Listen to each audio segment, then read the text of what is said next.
No vídeo de hoje vamos falar sobre a história, utilidade e aplicações do torque no dia a dia, além de mostrar alguns exemplos. A história do torque começa com Arquimedes de Siracusa, que foi um matemático, físico, engenheiro, inventor e astrônomo grego. Arquimedes viveu entre 287 a.C. a 212 a.C. Assim como outros conceitos da mecânica clássica, o torque tem suas origens em problemas cotidianos, especialmente no uso das alavancas. As alavancas são máquinas simples que consistem essencialmente em uma barra com um ponto de apoio que facilita o movimento de objetos. O filósofo grego Arquimedes realizou estudos sobre tais máquinas e criou a teoria das alavancas. Ele percebeu que a força aplicada a uma das extremidades da alavanca, com o intuito de mover um objeto na outra extremidade, é inversamente proporcional à distância do ponto de apoio. Ou seja, quanto mais distante a extremidade estiver do ponto de apoio, menor será a força necessária para mover o objeto.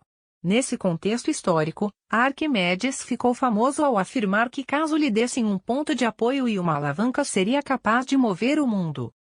Há também outros tipos de torque, como por exemplo o torque estático e o torque dinâmico. Um torque estático é aquele que não produz uma aceleração angular. Alguém empurrando uma porta trancada está aplicando um torque estático sobre a porta, pois a porta não está rotacionando nas dobradiças, apesar da força aplicada. Alguém pedalando uma bicicleta em velocidade constante está também aplicando um torque estático porque não se está acelerando.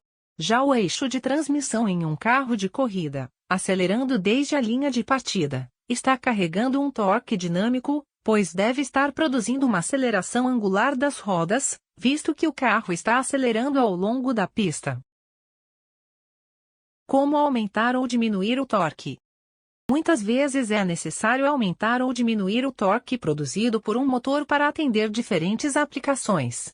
Lembre-se que o comprimento de uma alavanca pode aumentar ou diminuir a força num objeto em detrimento da distância através da qual a alavanca deve ser empurrada.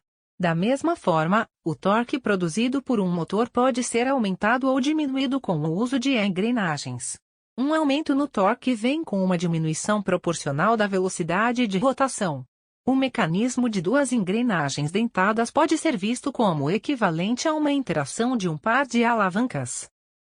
Para que serve o uso de engrenagem ajustável? O uso de engrenagem ajustável é necessário para obter um bom desempenho em veículos movidos por motores de combustão. Esses motores produzem torque máximo apenas por uma faixa estreita de altas velocidades de rotação. Engrenagens ajustáveis permite que haja torque suficiente para ser entregue às rodas em qualquer velocidade de rotação do motor. Já as bicicletas necessitam de engrenagens devido à incapacidade dos seres humanos de pedalar com uma cadência suficiente para atingir uma velocidade útil ao dirigir uma roda diretamente. Explicando a fórmula do torque. O módulo do torque pode ser calculado pelo produto da força, distância e pelo seno do ângulo que é formado entre essas duas grandezas, como podemos observar na imagem. Na fórmula acima, θ é o ângulo formado entre o raio de rotação, R, e a força, F. No caso em que a força é aplicada com um ângulo de 90 graus em relação ao raio, R, o seno do ângulo é igual a 1. O raio, R, é determinado pela distância do ponto de aplicação até o eixo de rotação do corpo e também é conhecido como braço de alavanca. Quanto maior for o braço de alavanca de um corpo, mais fácil será rotacioná-lo. Portanto, de forma similar à força, que pode ser escrita como a variação temporal da quantidade de movimento, o torque pode ser entendido como a variação da quantidade de movimento angular em relação ao tempo. Explicando as utilidades do torque. O torque pode ser entendido como o agente dinâmico das rotações. Dessa forma, se quisermos fazer com que um corpo gire em torno de algum ponto, devemos exercer um torque sobre ele. Portanto, o torque é o agente dinâmico da rotação. Quando aplicamos um torque sobre algum corpo, esse corpo pode ganhar velocidade angular, passando a descrever um movimento de rotação. Por isso o torque está presente em diversas ações do nosso dia. Por exemplo, ao abrir uma porta, andar de carro, moto ou bicicleta, tudo isso utiliza torque para poder funcionar? A seguir, veremos um experimento de torque, no qual consiste em explicar como a catraca da bicicleta funciona. Tal ação ocorre por meio do torque. Simples. A catraca de uma bicicleta serve para possibilitar o movimento da roda traseira sem a necessidade de ficar o tempo inteiro pedalando, o que traz conforto ao ciclista.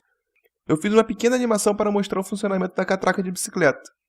No momento da pedalada, o pino da catraca trava junto com o eixo da roda, e temos o movimento tanto da catraca quanto do eixo. Quando paramos de pedalar, o eixo da bicicleta fica livre para rodar sem necessidade da catraca rodar junto. O pino fica livre. O barulho clássico de uma bicicleta nada mais é do que o pino estalando.